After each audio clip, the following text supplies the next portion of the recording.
본론으로 들어가기에 앞서 여기 두 사람의 사연을 들어보자. 60대 중반의 제이씨는 당뇨 진단을 받고 나서 꾸준히 건강관리를 해오고 있었다. 식이요법과 규칙적인 운동으로 혈당 관리를 해왔는데 언제부턴가 약을 써도 혈당이 조절되지 않아서 고민 중이었다. 온몸에 붓기가 있었고 잠을 자도 개운하지가 않았다. 밤에 한두 번은 소변 때문에 잠이 깨는 야간뇨가 있었고 요실금 증상, 어지럼증, 손발 저림, 머리 숱이 가늘어지고 수치 없는 것 모두 전형적인 소금 부족 증상이다. 소금의 중요성을 알고 나서는 그동안 해왔던 채식 위주의 저염식 식이요법이 자신에게 맞지 않는다는 것을 알게 되었다. 전에는 건강을 생각해 외식은 거의 하지 않았고 음식을 할 때도 재료 본연의 맛을 살리기 위해 나물이나 국 등에도 간을 거의 하지 않았다. 그런데다 반찬은 채식 위주로 먹다 보니 염분이 많이 부족했던 것이다. 노폐물과 수분을 배출하는 힘이 약해 있어서인지 음료수나 물을 많이 마시지 않는데도 늘 붓기가 있었다고 한다. 이런 경우는 신장의 기능이 약해져 생기는 당뇨다. 혈당 수치를 맞추기보다 뿌리인 신장을 튼튼하게 하기로 했다. 혈당 조절이 안 되는 이유도 신장의 힘이 약해져 있었기 때문이다. 신장의 힘부터 키워놓으면 혈당 조절은 저절로 된다는 것을 이해한 뒤 물과 염분 섭취를 하기로 했다. 억지로 싱겁게 먹다가 입맛에 맞춰 간을 해서 먹으니 맛도 좋고 소화도 잘 되어 속이 편해졌다. 식사 외에 하루 2번 정도 소금차를 마셔 몸을 따뜻하게 하고 부족한 염분과 수분을 보충해 주었다. 그 후로는 혈당 수치를 잴 때마다 본인도 깜짝 놀랄 만큼 혈당 조절이 잘 되었다. 잡곡으로 기본 영양을 잘하고 있었으며 걷기, 취미활동 등 건강한 생활 습관을 가지고 있어 여기에 소금이 더해지니 효과가 빨리 나타났다. 밤에 일어나 화장실 가는 일이 없어지고 요실금과 어지럼증도 사라졌다. 붓기가 빠지자 몸도 가벼워졌다. 70대 중반인 MC는 30년 넘게 소화제를 먹어왔으며 두드러기도 자주 일어났다. 평소 잘 체하고 조금만 먹어도 명치에 음식이 걸린 것처럼 답답하고 소화가 안 돼 너무 힘들었다고 한다. 또한 혈압약을 복용하고 있었으며 무릎 관절이 안 좋고 불면증으로 고생해왔다. 혈압이 높아 음식을 싱겁게 먹기 시작하면서부터 가려움증이 더 심해졌고 몸에 각질까지 생겼다. 자연섭생법을 공부하고 소금의 중요성을 알게 된 자녀들이 어머니께 소금을 권했더니 별다른 거부감 없이 잘 드셔서 놀랐다고 한다. MC는 어렸을 때 소화가 안 되면 부뚜막에 소금을 집어먹거나 조선간장을 타서 먹었다고 하면서 원래 소금이 소화제다라고 말했다. 그렇게 소금을 잘 챙겨 먹은 뒤로는 소화제 없이도 식사를 할 수 있었고 속도 한결 편해졌다. 가렵거나 잠이 오지 않을 때, 속이 불편할 때면 어김없이 소금을 챙겨 먹고 양 조절도 스스로 잘하고 있다. 요즘도 가렵지 않으니 살 것 같다는 말을 자주 한다.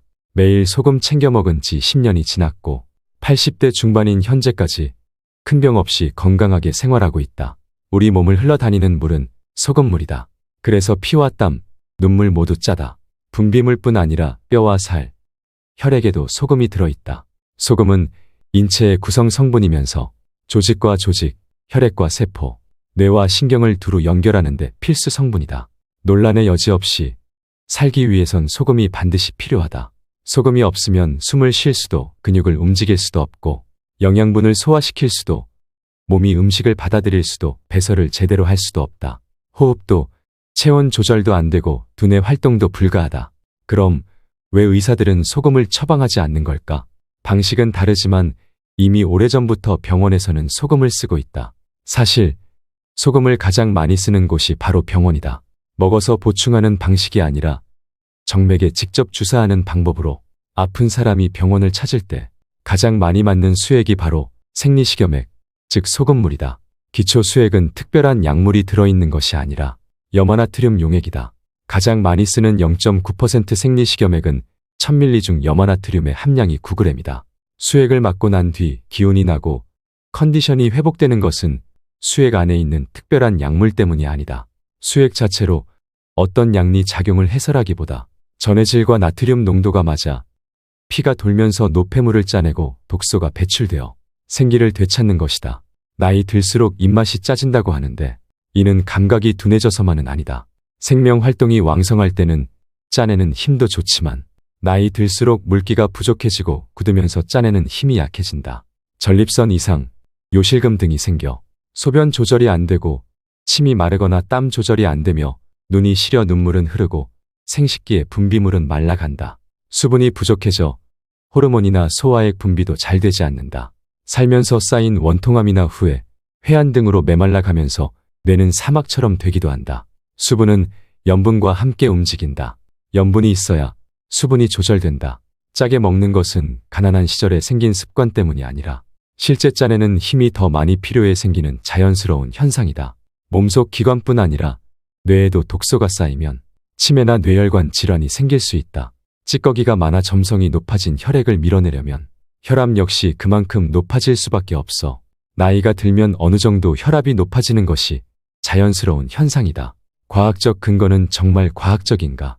소금으로 건강을 찾은 사람이 의외로 많다.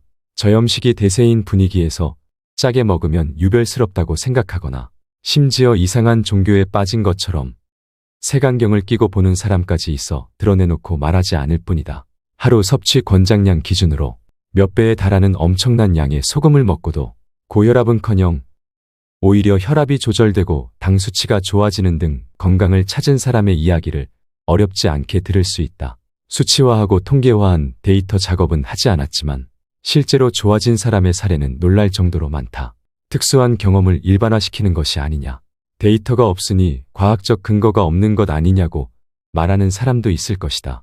그런데 과학적 근거라고 할 때 그 근거는 정말 과학적인 것일까? 저염식 주장의 근거가 된 연구들을 살펴보면 사실 과학적 발견이라는 말을 뒷받침할 만한 과학이 존재하지 않는다. 논리도 부족하고 이를 뒷받침할 확실한 연구 결과도 없다. 과학적 근거로 내세우는 연구를 보면 메커니즘은 밝히지 못한 채 통계 수치만 나열해 놓은 것이 대부분이다. 소금 섭취 권장량의 기준도 의문이고 조사와 연구 방법에도 문제가 많다. 소금 관련 동물 실험의 내용을 살펴보면 지나치게 많은 양을 일시에 투입해 인위적으로 부작용을 유발시켜 얻은 결과가 대부분이다. 문화예술 관련 일을 하는 50대 초반의 J씨는 고관절 괴사 진단을 받은 뒤 인공관절 치환술밖에 치료 방법이 없다는 소리를 듣고 크게 실망했다. 주기적으로 병원에 다녔지만 갈 때마다 어떤 치료나 시술을 하는 것이 아니라 검사만 하기에 이유를 물었더니 진행 정도를 보고 수술 시점을 결정하기 위한 것이라고 했다. 더 진행되기를 기다리는 것 말고는 답이 없다는 의사의 말에 답답해하다가 다른 길을 찾게 되었다. J씨는 중학교 때부터 편두통으로 고생했고 만성소화불량과 불면증 등에 시달리고 있었다. 시력도 약하고 눈이 쉽게 피로해져 컴퓨터나 핸드폰 화면을 보기가 힘들어 주변에서 문자나 메일의 내용을 읽어줄 정도라고 했다.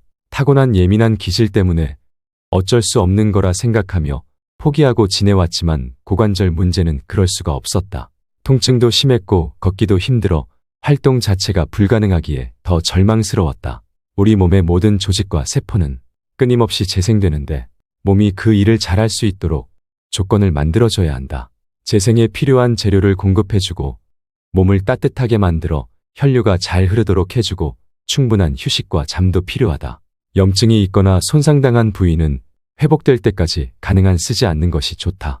팥과 보리 또는 밀이나 귀리처럼 간담을 풀어주는 곡식을 바탕으로 신맛과 고소한 맛을 가진 음식으로 영양을 해주면서 힘을 만드는 것도 좋다. 그리고 소금은 하루 15에서 20g 정도 꾸준히 먹었고 물은 필요할 때마다 더 먹어주고 따뜻한 차도 곁들였다. 이틀에 한 번 정도 찜질을 하면서 혈액 순환을 돕고 몸의 긴장감을 풀어주었다. 그러자 염증이 나으면서 통증도 눈에 띄게 줄었고 걷는 것도 편해져 2달 후에는 아픈 것을 거의 느끼지 못할 만큼 회복되었다. 그 후 3개월 정도 꾸준히 섭생하면서 몸의 균형이 잡히고 어깨와 목의 통증, 주기적으로 찾아오던 편두통까지 없어졌다. 역류성 식도염도 사라지고 소화력이 좋아지면서 체력도 좋아져 그해 가을에는 히말라야 트레킹을 갈 만큼 모든 기능이 정상을 되찾았다. 몸이 좋아진 후에도 소금은 늘 지니고 다니면서 스스로 섭취량을 조절하며 건강을 유지하고 있다. 몸이 냉하면 면역 기능이 약해져 염증이 잘 생긴다. 몸에 염분이 부족하면 감기에 걸렸을 때 잘 낫지 않고 오래 간다. 감기 기운이 있다 싶으면 몸을 따뜻하게 하고 깨끗한 소금을 챙겨 먹는 것이 좋다. 염증으로 열이 나거나 통증이 있을 때는 평소보다 물과 소금 양을 늘릴 필요가 있다. 이때는 평소에 몇 배를 먹어도 소금이 잘 먹힌다. 감기 예방 차원에서 소금 양치를 하고, 비염의 경우 소금물로 코 청소를 하는 등 바르거나 뿌리는 방법도 도움이 되지만, 소금을 먹어 몸속에서부터 면역력을 기르는 것이 더 근본적인 해결 방법이다. 자주 염증에 시달리는 사람은 질 좋은 소금을 구해 평소에도 꾸준히 먹는 것이 좋다. 된장국이나 미역국, 콩나물국 등에 소금이나 조선간장을 타서 뜨겁게 먹고 땀을 내줘도 좋다. 물과 소금을 충분히 보충해주고 몸을 따뜻하게 해주면 염증이 더는 진행되지 않아서 회복이 빠르다. 그렇지 못할 경우 콧물, 코막힘, 가래 같은 증상이 심해져 기관지염이나 중이염, 폐렴 등으로 진행될 수 있다. 몸을 따뜻하게 해서 땀을 내고 수분을 보충할 때도 맹물보다 간간한 소금물을 마시면 탈수를 예방할 수 있다. 소금은 살균제와 방부제뿐 아니라 해독제, 성수로도 쓰인다. 먹는 용도 외에 일상생활에서 소금을 활용한 예를 몇 가지 소개하겠다. 첫 번째, 소금 양치. 아침 저녁 소금으로 양치하면 살균 작용 효과를 볼 수 있다. 소금만으로 구석구석 닦거나 치약과 같이 사용해도 좋은데 충치를 예방하고 잇몸을 보호할 수 있다. 양치한 뒤 소금물로 가글을 하거나 평소 소금물을 스프레이통에 넣어 필요할 때 사용하는 것도 좋다. 식후 양치를 하기 어렵다면 소금 알갱이나 가루를 입에 넣어 침으로 녹여 먹으면 입안이 깔끔해진다. 두 번째, 머리 감기 두피 마사지. 머리 감을 때 소금물을 이용하면 각질과 비듬 제거, 보습, 탈모, 습진에 도움이 된다. 고운 소금으로 마사지하듯 문지른 뒤 물로 헹구거나 소금물로 헹구는 것도 괜찮다. 소금물을 분무기에 담아 두피에 뿌려주면 가려움증이 가시거나 습진을 예방할 수 있다. 세 번째, 소금 목욕. 소금 목욕의 효과는 널리 알려져 있고 이를 응용한 제품도 많다. 각질이나 부종, 건선, 피부염에 효과적인데 염도 20%의 짠 바다인 사해는 해마다 전 세계에서 피부병 환자들이 효과를 보기 위해 찾는 곳으로 유명하다. 소금은 기름기와 먼지, 노폐물을 흡착해 떨어뜨리는 역할을 한다. 또한 소염과 항균 작용, 보습에도 도움이 된다. 따뜻한 물에 소금을 녹여 몸을 담그는 것도 좋고 고운 소금으로 마사지를 하고 씻어내는 것도 괜찮다. 몸이 부었을 때, 특히 다리가 부었을 때 소금으로 목욕하거나 족욕을 하면 피곤이 풀리고 붓기도 가라앉는다.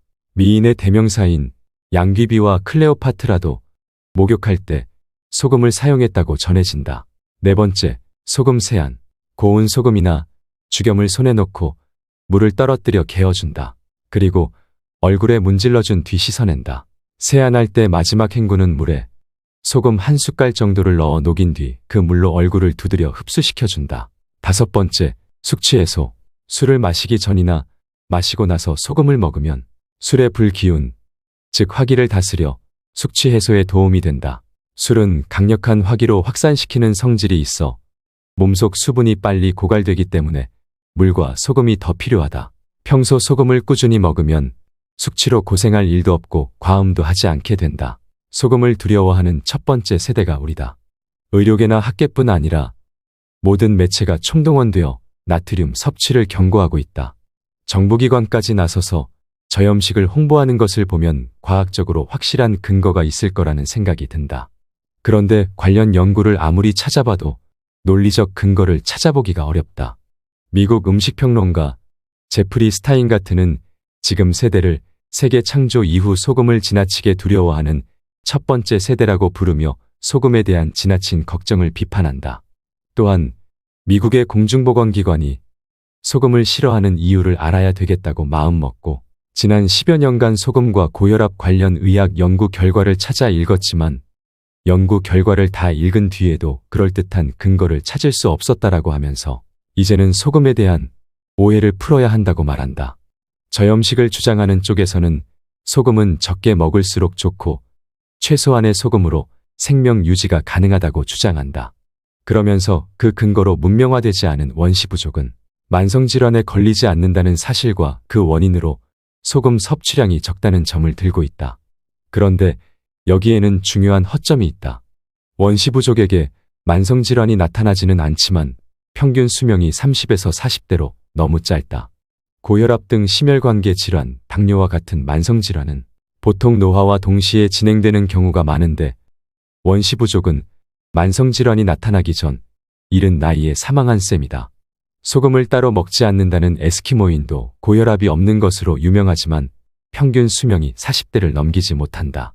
그에 반해 소금 섭취량이 많기로 유명한 독일과 일본의 장수 지역 주민들은 세계보건기구 권장량의 5배에서 6배를 섭취하지만 오히려 건강하게 장수하는 것으로 알려져 있다. 나도 지난 세월 동안 저염식을 해야 한다고 생각해왔다.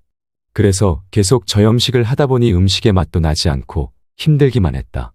우리 식구들에게 모두 짜게 먹지 말라고도 얘기했는데 식구들도 음식 맛이 나지 않는다고 했다. 병원 의사들은 짜게 먹으면 몸에 안 좋다는 말만 반복한다. 하지만 상식적으로 생각해봐도 소금은 우리 몸에 엄청 이로운 성분임에 틀림없다. 걸으면서 땀 흘리고 나면 어지러운데 소금을 먹어주면 정신도 맑아지는 걸 느낄 수 있다. 저염식을 한 번이라도 해본 적이 있거나 소금이 우리 몸에 얼마나 좋은지 궁금하신 분들이라면 지금까지 말씀드렸던 책 100년 면역력을 키우는 짠맛의 힘을 권해드리고 싶다. 본론으로 들어가기에 앞서 여기 두 사람의 사연을 들어보자. 60대 중반의 제이 씨는 당뇨 진단을 받고 나서 꾸준히 건강관리를 해오고 있었다. 식이요법과 규칙적인 운동으로 혈당 관리를 해왔는데 언제부턴가 약을 써도 혈당이 조절되지 않아서 고민 중이었다. 온몸에 붓기가 있었고 잠을 자도 개운하지가 않았다. 밤에 한두 번은 소변 때문에 잠이 깨는 야간뇨가 있었고 요실금 증상, 어지럼증, 손발 저림, 머리 숱이 가늘어지고 숱이 없는 것 모두 전형적인 소금 부족 증상이다. 소금의 중요성을 알고 나서는 그동안 해왔던 채식 위주의 저염식 식이요법이 자신에게 맞지 않는다는 것을 알게 되었다. 전에는 건강을 생각해 외식은 거의 하지 않았고 음식을 할 때도 재료 본연의 맛을 살리기 위해 나물이나 국 등에도 간을 거의 하지 않았다. 그런데다 반찬은 채식 위주로 먹다 보니 염분이 많이 부족했던 것이다. 노폐물과 수분을 배출하는 힘이 약해 있어서인지 음료수나 물을 많이 마시지 않는데도 늘 붓기가 있었다고 한다. 이런 경우는 신장의 기능이 약해져 생기는 당뇨다. 혈당 수치를 맞추기보다 뿌리인 신장을 튼튼하게 하기로 했다. 혈당 조절이 안 되는 이유도 신장의 힘이 약해져 있었기 때문이다. 신장의 힘부터 키워놓으면 혈당 조절은 저절로 된다는 것을 이해한 뒤 물과 염분 섭취를 하기로 했다. 억지로 싱겁게 먹다가 입맛에 맞춰 간을 해서 먹으니 맛도 좋고 소화도 잘 되어 속이 편해졌다. 식사 외에 하루 2번 정도 소금차를 마셔 몸을 따뜻하게 하고 부족한 염분과 수분을 보충해 주었다. 그 후로는 혈당 수치를 잴 때마다 본인도 깜짝 놀랄 만큼 혈당 조절이 잘 되었다. 잡곡으로 기본 영양을 잘하고 있었으며 걷기, 취미활동 등 건강한 생활 습관을 가지고 있어 여기에 소금이 더해지니 효과가 빨리 나타났다. 밤에 일어나 화장실 가는 일이 없어지고 요실금과 어지럼증도 사라졌다. 붓기가 빠지자 몸도 가벼워졌다. 70대 중반인 MC는 30년 넘게 소화제를 먹어왔으며 두드러기도 자주 일어났다. 평소 잘 체하고 조금만 먹어도 명치에 음식이 걸린 것처럼 답답하고 소화가 안 돼 너무 힘들었다고 한다. 또한 혈압약을 복용하고 있었으며 무릎 관절이 안 좋고 불면증으로 고생해왔다. 혈압이 높아 음식을 싱겁게 먹기 시작하면서부터 가려움증이 더 심해졌고 몸에 각질까지 생겼다. 자연섭생법을 공부하고 소금의 중요성을 알게 된 자녀들이 어머니께 소금을 권했더니 별다른 거부감 없이 잘 드셔서 놀랐다고 한다. MC는 어렸을 때 소화가 안 되면 부뚜막에 소금을 집어먹거나 조선간장을 타서 먹었다고 하면서 원래 소금이 소화제다라고 말했다. 그렇게 소금을 잘 챙겨 먹은 뒤로는 소화제 없이도 식사를 할 수 있었고 속도 한결 편해졌다. 가렵거나 잠이 오지 않을 때, 속이 불편할 때면 어김없이 소금을 챙겨 먹고 양 조절도 스스로 잘하고 있다. 요즘도 가렵지 않으니 살 것 같다는 말을 자주 한다. 매일 소금 챙겨 먹은 지 10년이 지났고 80대 중반인 현재까지 큰 병 없이 건강하게 생활하고 있다. 우리 몸을 흘러다니는 물은 소금물이다. 그래서 피와 땀, 눈물 모두 짜다. 분비물뿐 아니라 뼈와 살, 혈액에도 소금이 들어있다. 소금은 인체의 구성 성분이면서 조직과 조직, 혈액과 세포, 뇌와 신경을 두루 연결하는 데 필수 성분이다. 논란의 여지 없이 살기 위해선 소금이 반드시 필요하다. 소금이 없으면 숨을 쉴 수도 근육을 움직일 수도 없고 영양분을 소화시킬 수도, 몸이 음식을 받아들일 수도, 배설을 제대로 할 수도 없다. 호흡도, 체온 조절도 안 되고 두뇌 활동도 불가하다. 그럼 왜 의사들은 소금을 처방하지 않는 걸까? 방식은 다르지만 이미 오래전부터 병원에서는 소금을 쓰고 있다. 사실 소금을 가장 많이 쓰는 곳이 바로 병원이다. 먹어서 보충하는 방식이 아니라 정맥에 직접 주사하는 방법으로 아픈 사람이 병원을 찾을 때 가장 많이 맞는 수액이 바로 생리식염액, 즉 소금물이다. 기초 수액은 특별한 약물이 들어있는 것이 아니라 염화나트륨 용액이다. 가장 많이 쓰는 0.9% 생리식염액은 1000ml 중 염화나트륨의 함량이 9g이다. 수액을 맞고 난 뒤 기운이 나고 컨디션이 회복되는 것은 수액 안에 있는 특별한 약물 때문이 아니다. 수액 자체로 어떤 약리 작용을 해설하기보다 전해질과 나트륨 농도가 맞아 피가 돌면서 노폐물을 짜내고 독소가 배출되어 생기를 되찾는 것이다. 나이 들수록 입맛이 짜진다고 하는데 이는 감각이 둔해져서만은 아니다. 생명 활동이 왕성할 때는 짜내는 힘도 좋지만 나이 들수록 물기가 부족해지고 굳으면서 짜내는 힘이 약해진다. 전립선 이상, 요실금 등이 생겨 소변 조절이 안 되고 침이 마르거나 땀 조절이 안 되며 눈이 시려 눈물은 흐르고 생식기의 분비물은 말라간다. 수분이 부족해져 호르몬이나 소화액 분비도 잘 되지 않는다. 살면서 쌓인 원통함이나 후회, 회한 등으로 메말라가면서 뇌는 사막처럼 되기도 한다. 수분은 염분과 함께 움직인다. 염분이 있어야 수분이 조절된다. 짜게 먹는 것은 가난한 시절에 생긴 습관 때문이 아니라 실제 짜내는 힘이 더 많이 필요해 생기는 자연스러운 현상이다. 몸속 기관뿐 아니라 뇌에도 독소가 쌓이면 치매나 뇌혈관 질환이 생길 수 있다. 찌꺼기가 많아 점성이 높아진 혈액을 밀어내려면 혈압 역시 그만큼 높아질 수밖에 없어.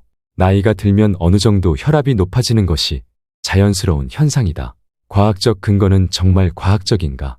소금으로 건강을 찾은 사람이 의외로 많다. 저염식이 대세인 분위기에서 짜게 먹으면 유별스럽다고 생각하거나 심지어 이상한 종교에 빠진 것처럼 색안경을 끼고 보는 사람까지 있어 드러내놓고 말하지 않을 뿐이다. 하루 섭취 권장량 기준으로 몇 배에 달하는 엄청난 양의 소금을 먹고도 고혈압은커녕 오히려 혈압이 조절되고 당 수치가 좋아지는 등 건강을 찾은 사람의 이야기를 어렵지 않게 들을 수 있다. 수치화하고 통계화한 데이터 작업은 하지 않았지만 실제로 좋아진 사람의 사례는 놀랄 정도로 많다. 특수한 경험을 일반화시키는 것이 아니냐. 데이터가 없으니 과학적 근거가 없는 것 아니냐고 말하는 사람도 있을 것이다. 그런데 과학적 근거라고 할 때 그 근거는 정말 과학적인 것일까? 저염식 주장의 근거가 된 연구들을 살펴보면 사실 과학적 발견이라는 말을 뒷받침할 만한 과학이 존재하지 않는다. 논리도 부족하고 이를 뒷받침할 확실한 연구 결과도 없다. 과학적 근거로 내세우는 연구를 보면 메커니즘은 밝히지 못한 채 통계 수치만 나열해 놓은 것이 대부분이다. 소금 섭취 권장량의 기준도 의문이고 조사와 연구 방법에도 문제가 많다. 소금 관련 동물 실험의 내용을 살펴보면 지나치게 많은 양을 일시에 투입해 인위적으로 부작용을 유발시켜 얻은 결과가 대부분이다. 문화예술 관련 일을 하는 50대 초반의 제이 씨는 고관절 괴사 진단을 받은 뒤 인공관절 치환술밖에 치료 방법이 없다는 소리를 듣고 크게 실망했다. 주기적으로 병원에 다녔지만 갈 때마다 어떤 치료나 시술을 하는 것이 아니라 검사만 하기에 이유를 물었더니 진행 정도를 보고 수술 시점을 결정하기 위한 것이라고 했다. 더 진행되기를 기다리는 것 말고는 답이 없다는 의사의 말에 답답해하다가 다른 길을 찾게 되었다. 제이 씨는 중학교 때부터 편두통으로 고생했고 만성소화불량과 불면증 등에 시달리고 있었다. 시력도 약하고 눈이 쉽게 피로해져 컴퓨터나 핸드폰 화면을 보기가 힘들어 주변에서 문자나 메일의 내용을 읽어줄 정도라고 했다. 타고난 예민한 기질 때문에 어쩔 수 없는 거라 생각하며 포기하고 지내왔지만 고관절 문제는 그럴 수가 없었다. 통증도 심했고 걷기도 힘들어 활동 자체가 불가능하기에 더 절망스러웠다. 우리 몸의 모든 조직과 세포는 끊임없이 재생되는데 몸이 그 일을 잘할 수 있도록 조건을 만들어줘야 한다. 재생에 필요한 재료를 공급해주고 몸을 따뜻하게 만들어 혈류가 잘 흐르도록 해주고 충분한 휴식과 잠도 필요하다. 염증이 있거나 손상당한 부위는 회복될 때까지 가능한 쓰지 않는 것이 좋다. 팥과 보리 또는 밀이나 귀리처럼 간담을 풀어주는 곡식을 바탕으로 신맛과 고소한 맛을 가진 음식으로 영양을 해주면서 힘을 만드는 것도 좋다. 그리고 소금은 하루 15에서 20g 정도 꾸준히 먹었고, 물은 필요할 때마다 더 먹어주고 따뜻한 차도 곁들였다. 이틀에 한 번 정도 찜질을 하면서 혈액 순환을 돕고 몸의 긴장감을 풀어주었다. 그러자 염증이 나으면서 통증도 눈에 띄게 줄었고 걷는 것도 편해져 2달 후에는 아픈 것을 거의 느끼지 못할 만큼 회복되었다. 그 후 3개월 정도 꾸준히 섭생하면서 몸의 균형이 잡히고 어깨와 목의 통증, 주기적으로 찾아오던 편두통까지 없어졌다. 역류성 식도염도 사라지고 소화력이 좋아지면서 체력도 좋아져 그해 가을에는 히말라야 트레킹을 갈 만큼 모든 기능이 정상을 되찾았다. 몸이 좋아진 후에도 소금은 늘 지니고 다니면서 스스로 섭취량을 조절하며 건강을 유지하고 있다.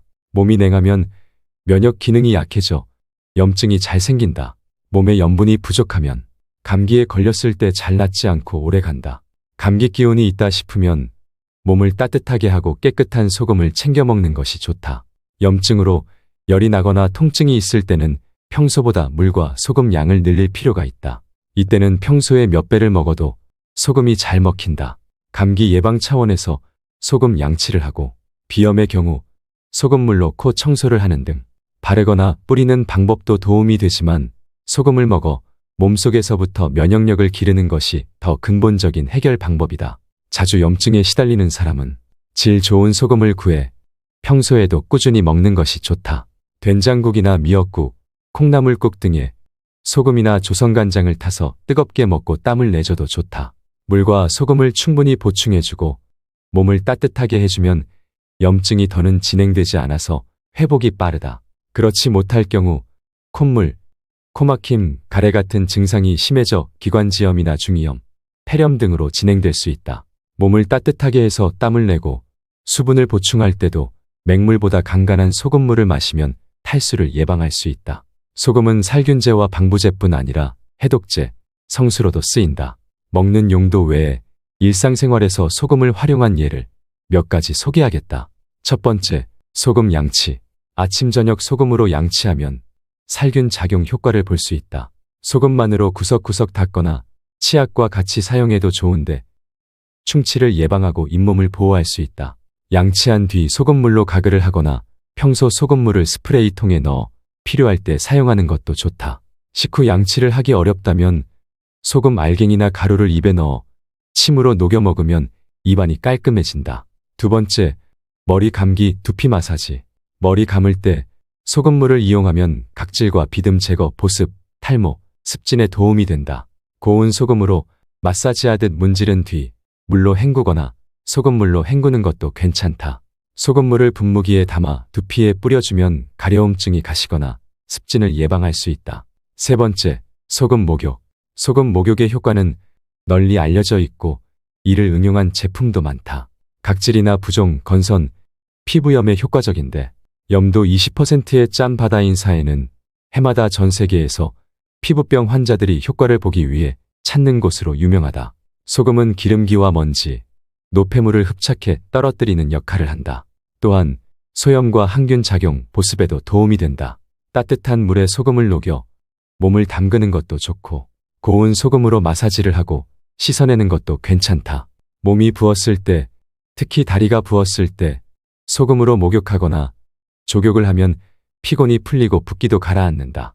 미인의 대명사인 양귀비와 클레오파트라도 목욕할 때 소금을 사용했다고 전해진다. 네 번째, 소금 세안. 고운 소금이나 죽염을 손에 넣고 물을 떨어뜨려 개어준다.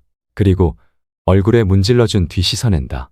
세안할 때 마지막 헹구는 물에 소금 한 숟갈 정도를 넣어 녹인 뒤 그 물로 얼굴을 두드려 흡수시켜준다. 다섯 번째, 숙취 해소. 술을 마시기 전이나 마시고 나서 소금을 먹으면 술의 불기운, 즉 화기를 다스려 숙취 해소에 도움이 된다. 술은 강력한 화기로 확산시키는 성질이 있어 몸속 수분이 빨리 고갈되기 때문에 물과 소금이 더 필요하다. 평소 소금을 꾸준히 먹으면 숙취로 고생할 일도 없고 과음도 하지 않게 된다. 소금을 두려워하는 첫 번째 세대가 우리다. 의료계나 학계뿐 아니라 모든 매체가 총동원되어 나트륨 섭취를 경고하고 있다.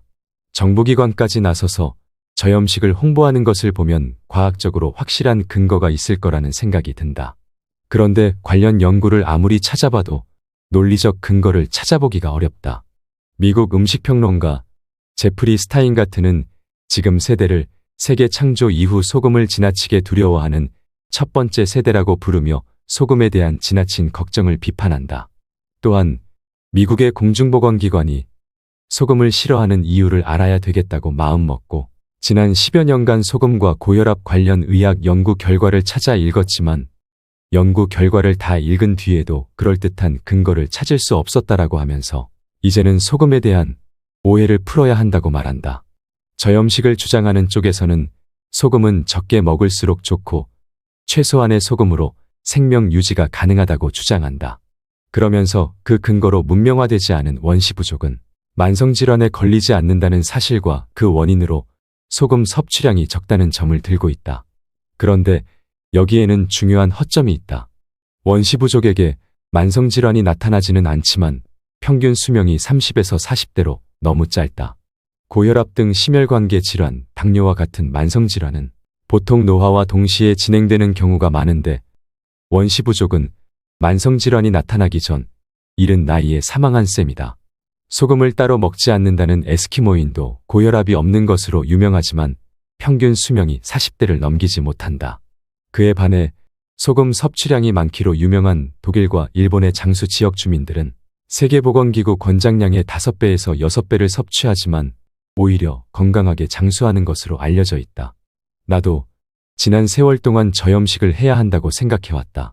그래서 계속 저염식을 하다 보니 음식의 맛도 나지 않고 힘들기만 했다. 우리 식구들에게 모두 짜게 먹지 말라고도 얘기했는데 식구들도 음식 맛이 나지 않는다고 했다. 병원 의사들은 짜게 먹으면 몸에 안 좋다는 말만 반복한다. 하지만 상식적으로 생각해봐도 소금은 우리 몸에 엄청 이로운 성분임에 틀림없다. 걸으면서 땀 흘리고 나면 어지러운데 소금을 먹어주면 정신도 맑아지는 걸 느낄 수 있다. 저염식을 한 번이라도 해본 적이 있거나 소금이 우리 몸에 얼마나 좋은지 궁금하신 분들이라면 지금까지 말씀드렸던 책 100년 면역력을 키우는 짠맛의 힘을 권해드리고 싶다.